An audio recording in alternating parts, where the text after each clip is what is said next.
Hello students, welcome to easy math for JEE. I am Ujjwal Kaushik, your friend. जो भी students IIT JEE की preparation कर रहे हैं उनके लिए हमारा चैनल बहुत यूजफुल है। तो आज का क्वेश्चन है the term independent of x in the expansion of this. तो एक्सपेंशन देखने में तो बहुत खतरनाक लगा है। आओ इसको कैसे सोल्व करना है उस अप्रोच को सीखते हैं, क्योंकि मैं हमेशा कहता हूँ कि हमारा ऑब्जेक्टिव कभी भी क्वेश्चन को सोल्व करना नहीं है, उससे अप्रोच सीखना है, उससे मैक्सिमम इन्फॉर्मेशन एक्सट्रैक्ट करना है ताकि हम नेक्स्ट क्वेश्चन में यूज कर पाए। अब देखो, अगर आप यहाँ पे एक्सप्रेशन को ध्यान से देखें तो अगर मैं थोड़ी देर के लिए इस एक्सप्रेशन को बाहर लिख लेता हूं, x plus one upon x की power 2/3 plus one minus x की पावर 1/3।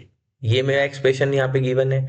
अब हमें यहाँ से 1/3 3 से ये तो समझ में आया कि कहीं ना कहीं ये a प्लस बी की क्यूब या फिर a की क्यूब प्लस b की क्यूब, इनमें से किसी से कनेक्ट हो सकता है। ऑल दो ए माइनस बी की क्यूब और ए की क्यूब माइनस बी की क्यूब से भी हो सकता है।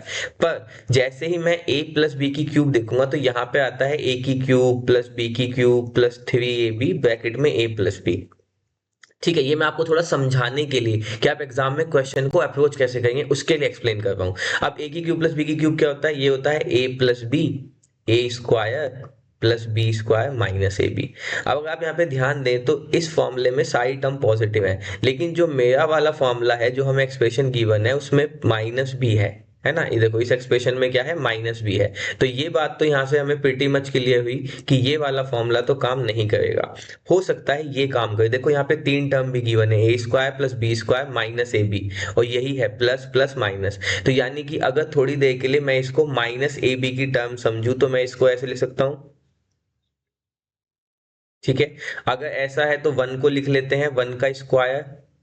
ठीक है, और x की पावर 2/3 को लिख देते हैं 1/3 का होल स्क्वायर।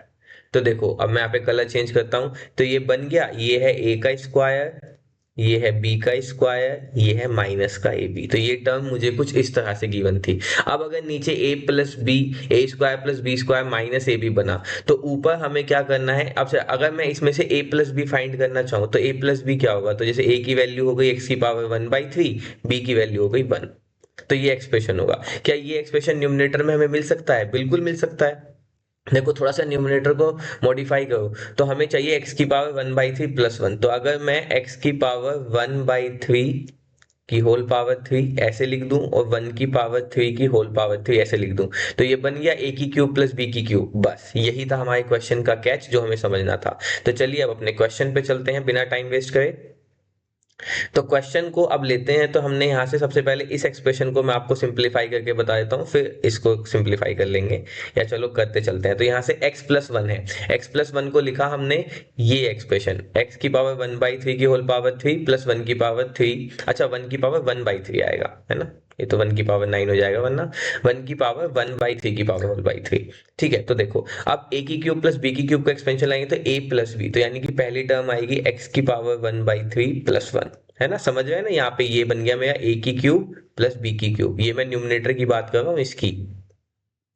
तो a की क्यूब प्लस b की क्यूब, तो a plus B, a square, तो a स्क्वायर करेंगे तो x की पावर 2/3 प्लस b स्क्वायर करेंगे तो 1, क्योंकि 1 की पावर कुछ भी हो 1, माइनस का ए बी, तो ये हो जाएगा माइनस का x की पावर 1/3।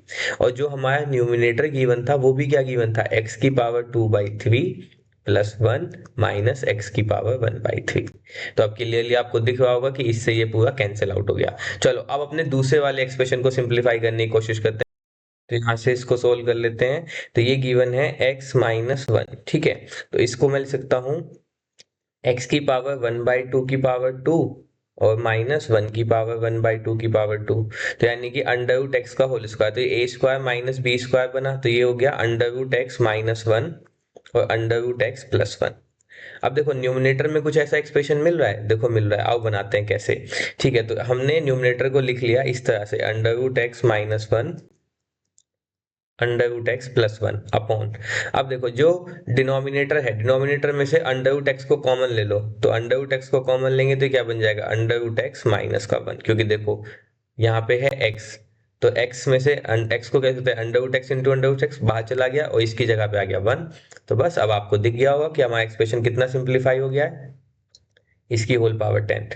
तो यहाँ से ये इससे कैंसिल आउट हुआ ये, तो हमारे पास एक्सप्रेशन जो बच गया वो बच गया यहाँ से x की पावर 1/3 प्लस 1 माइनस, ठीक है, अब ये बच गया under root X plus one, under root X plus one upon में अंडर रूट एक्स की होल पावर 10। अच्छा, अगर मैं यहाँ पे इसको थोड़ा सा और सिंप्लीफाई करना चाहूँ तो इस तरह से कर सकते हैं, x की पावर 1/3 प्लस वन माइनस, अब देखो under root X by under root X कर दो, ऐसे लिख दो इसको,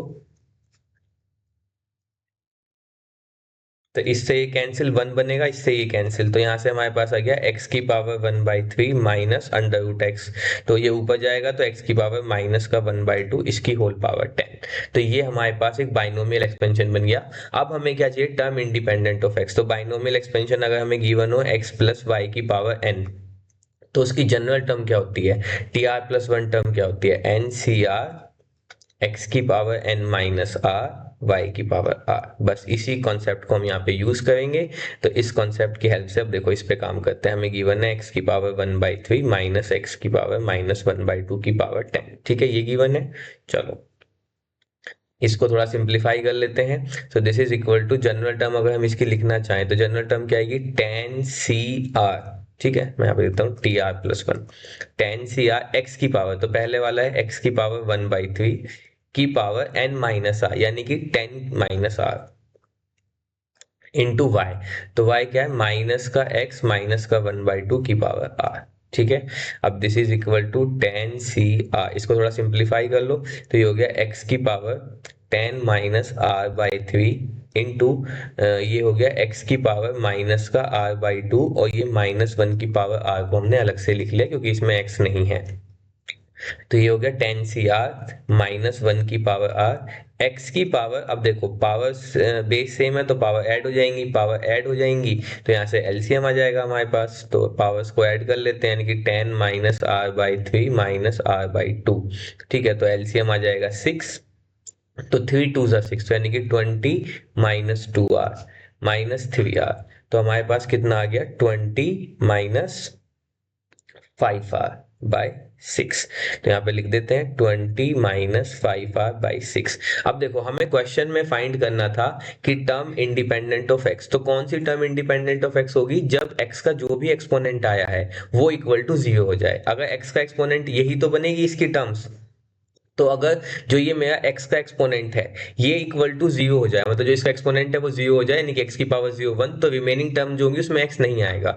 तो बस यहाँ से हमें पता लग जाएगा कि 20 - 5r/6 this should be equal to 0। तो यहाँ से 5r इज इक्वल टू 20, तो r की वैल्यू आ गई 4। अब r की वैल्यू 4 आ गई तो हमें पता करना था टर्म क्या होगी, तो टर्म निकाल देते हैं। तो यहाँ से आ जाएगी T5 is equal to 10 C4 minus 1 की पावर 4, तो ये तो 1 ही हो जाएगा। इसको ओपन कर लेते हैं, 10 × 9 × 8 × 7 अपॉन 4 × 3 × 2, तो 4 2 से ये गया, तो यहाँ से आ गया 210। तो 210 is our right answer. I hope you are able to understand the video. If you still have any doubt, you can ask to me into the comment box. Thank you very much. Please subscribe the channel. Be happy.